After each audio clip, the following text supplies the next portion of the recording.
So I was leading a group which were talking about how to develop better and stronger links between writers on the one hand and producers on the other hand. And it was really interesting the way it worked out, because our group was a combination of writers and producers, so it's a good start. And to start with, we talked about how that relationship works at the moment, and some people felt it worked well. Most people felt it didn't work very well, both the writers and the producers, which was interesting.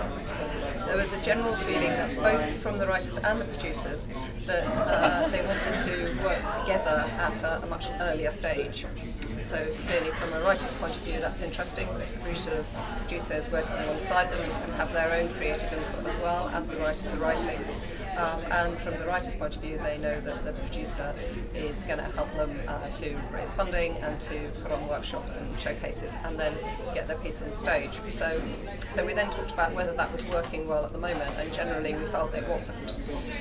So that led on to a conversation about how do we create those relationships.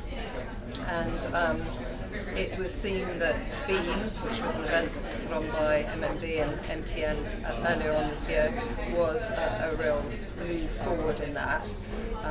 So on the one hand, that allowed 40 writing teams to present to a group of producers and fellow writers and theatres, and some work has been picked up from that.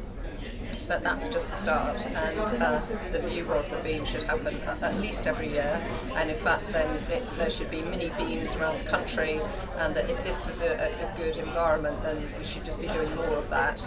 And we had James Hadley in our group, so he was writing furiously, so hopefully something will come out of that.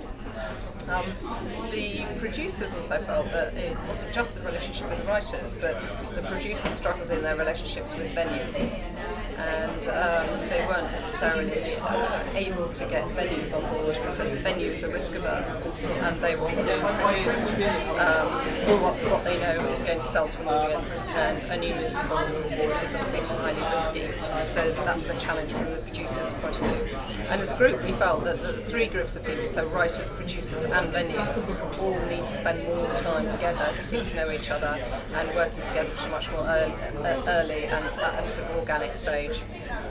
I think those are sort of key things that came out, just more opportunities. We talked a little bit about working with drama schools, and writers got very excited about the opportunity to work with drama schools, get drama schools on board to develop their work and showcase their work.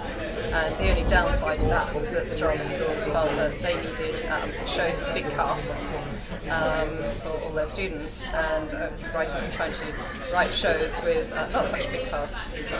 But despite that, we felt that was a good initiative, and we'd like more of that.